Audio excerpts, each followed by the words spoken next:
Thank you so much for being here today. I graduated from University of Maryland in 1990 at Hopkins and practiced for 15 years before becoming a physician advocate.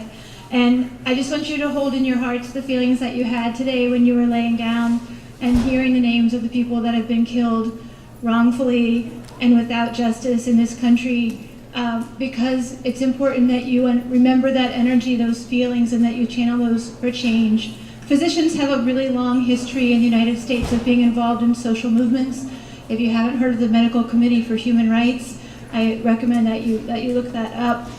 And we have a unique role. We need to understand that our responsibility does not end when our patients walk out the door, that our responsibility extends into the community, into the root causes of the problems that we're seeing in our offices.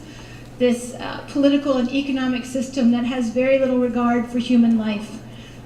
The social determinants of health, wealth inequality, racism, environmental contamination, the lack of even being able to meet our basic human needs in this country.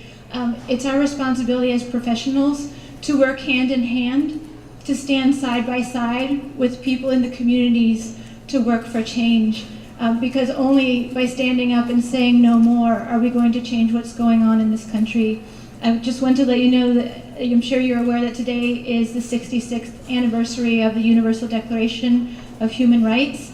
I and some others are going to be leaving here straight away to go across town, where we're releasing our report, Voices of Maryland's Healthcare Crisis, from the Maryland Healthcare is a Human Right campaign.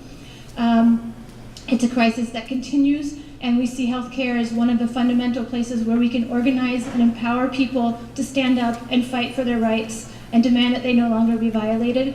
I urge you to see today as a part of your journey, not an end of your journey, but to continue to talk about this, to continue to organize, and to continue to get involved, because there's so much happening right here in Baltimore. I've lived here for 30 years. I've never seen such activist energy before. So please seize that. Seize your responsibility as an individual who is an overseer of the health of our communities to stand up and take action. And thank you so much for being here today.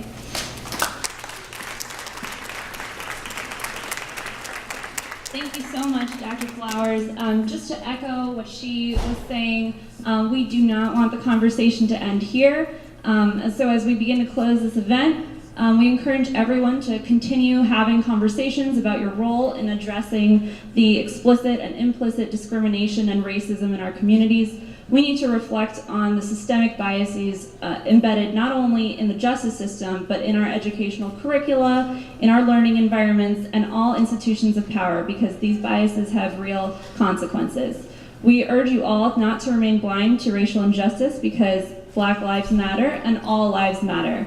And to aid in continuing the conversation, we'll be having an open student forum for anyone who's interested the Wednesday after Martin Luther King Day, so that's January 21st at 6 p.m. It's going to be in MSTF, our home away from home.